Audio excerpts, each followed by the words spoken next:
Hey guys, Stephen here from Heresy Academy. This is where we left off with our menus.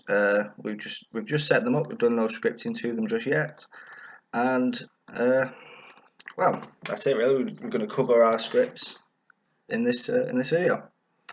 So to start with, we're going to go to our scripts menu, scripts folder, sorry, not menu, and then just right click, and we'll create a C# script.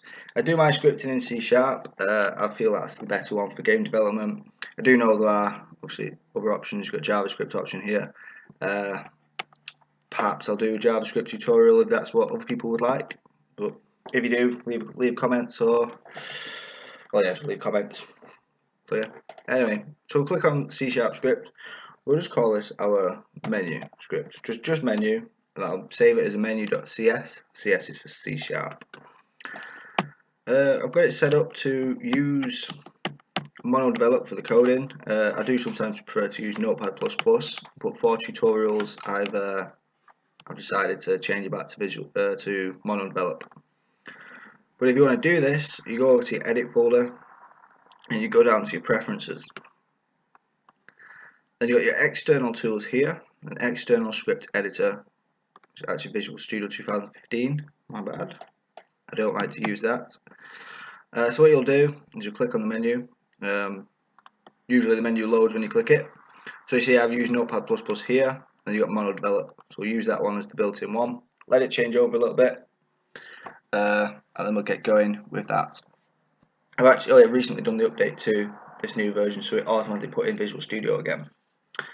So yes, so click on our script here. You can see it's basic setup using Unity Engine, using system.collections, public class, blah blah blah. You click on open, you can double click it, whichever is best for you.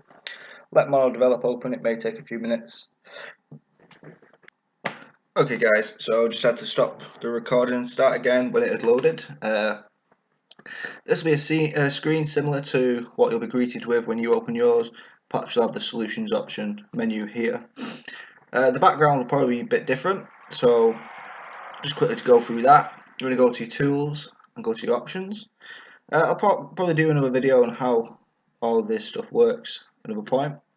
But just to change the background, just so you're not confused. Go onto your options here, scroll down to your syntax, highlighting. You can see here now, yours maybe is that one, no. I don't remember now which one yours would be. Ooh, it's been so long I can't remember. I use a solarized dark one. Maybe that is the correct one. I don't remember. But yeah, you can pick different ones here. If you have any more, you can make a new one or add. It's up to you. Export these settings for it and stuff like that. We'll go back to solarized dark. So yeah, that's how you change the background. So we're going to get rid of these two. We're going to use a function called void awake, very much like the void start function, which is one of the ones we just got rid of. Oh yeah, to do functions as well, we always have parentheses and then open our curly brackets. So we'll do our code inside there. The awake function actually runs just before the start function, so I find that to be useful here. So here as well, because we're using the UI part of the Unity engine, we're going to actually declare that. So we can use Unity engine and then .ui. The reason to do that is just so we get access to a few more pre-built bits of script, or maybe I wouldn't say bits of script, but let's say the objects like the canvas, stuff like that. We want to be able to access that, which we won't be able to access without obviously opening the UI function there. So what we want to do before this as well, just before the void awake, draw a couple of spaces in the middle. We're going to actually put two public objects, which will be the canvases. These will link up to our main canvas and our options canvas, just so this script knows what we're doing. So to do this, we're going to go with public and do another public underneath. Then we'll go for a canvas there, and then we'll call this one main menu or just main canvas.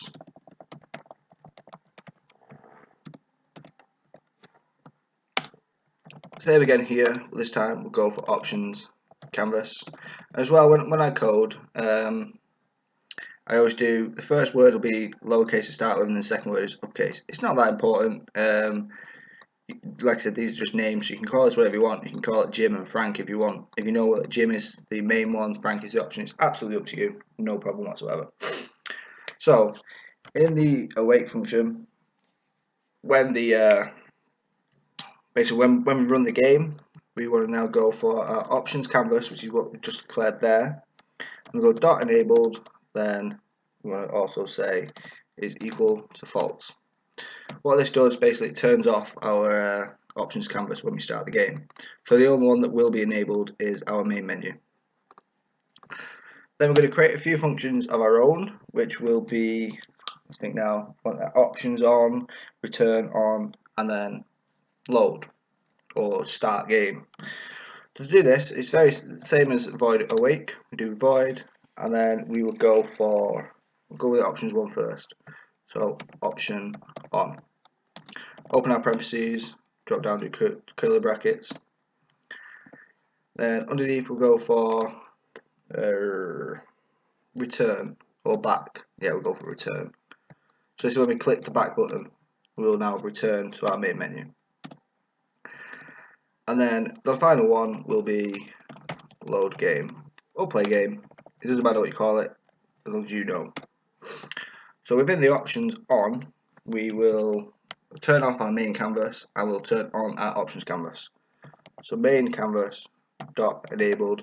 Basically, be a lot of copying now what we've just done at the top equals false, and then options canvas dot enabled equals true, and then on return we'll just copy these.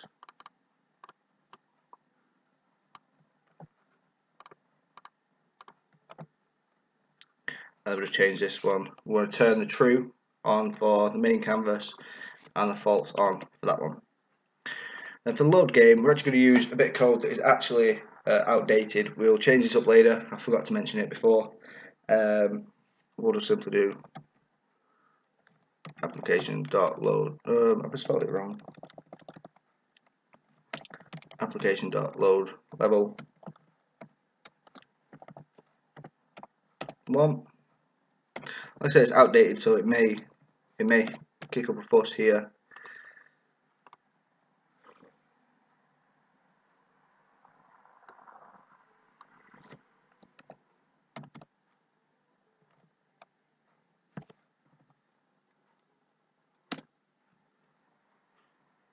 Yeah, now I've obviously put the capital letters in. That's where capital letters become important if you're trying to get something that already exists within the Unity scripts. One other point to make with these three functions here, to be able to access them from outside this script or the object that we set this script to, we want to actually make them public voids. And I'll show you what this is now. We'll leave the load game not public. It also helps if you spell public correct. We'll leave that one not public just to show you. And then you want to save your script and head on back to Unity. Let it load up. It'll just like spin a thing down here. When that's done, it'll be ready to use.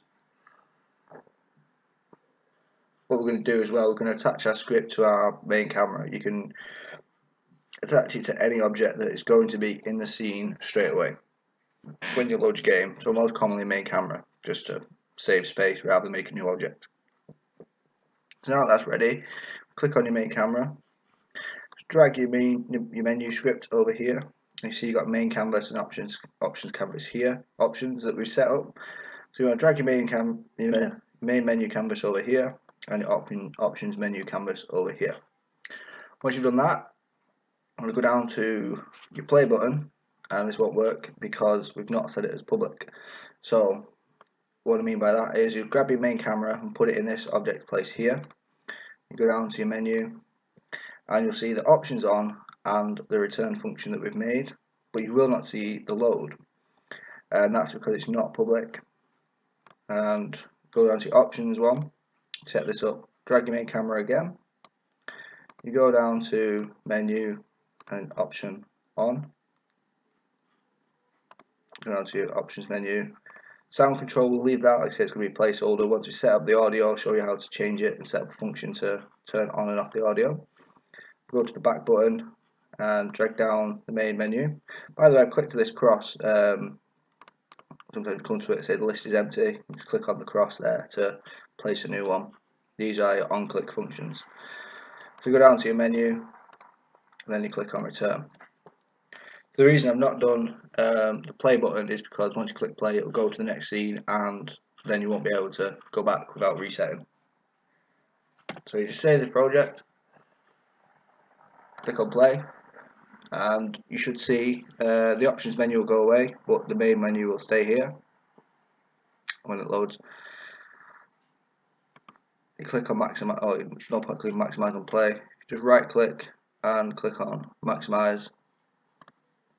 It'll bring up in a bigger screen. So obviously this doesn't do anything, but you can still click it. But like I said, it will go to the next screen, and then you won't be able to come back. So you click on options, it brings you option menu. It's saying this one doesn't do anything, but you click on back, it navigates between the two as much as you like. So obviously now to link up the play button, just to show you the functionality of it, we're going to go down here and we'll make this public void. Save it, go back to Unity, let it load in, and when it's done that, we'll go to our play button. Another thing we need to do now, like if you add any more to this script, you don't need to reset it up and add it to anything. It'll already be done. So now you go to play button. You added the main camera before. You go to no function, go to menu, and go to load game. Then we want to save the project. Then we click on play. What to do, like I said, it will open the next layout, but you won't be able to go back to it because you've not set a button to go back to your menu. So options again, play game, brings you to your new game scene. And that is how you make a menu. And that is all for this video. In the next one we'll get started with actually making our game. We'll set up our sprites, set up the prefab positions, stuff like that, and we'll work on the paddle, the ball scripts. Then we'll move on to actually hitting the bricks, adding in the particle system, just for good sense, and anything else we can think of as we move along. So yeah, that is all for this video. Hope you like it. Leave some comments with some feedback and questions, and give the video a thumbs up if you liked it. Thank you.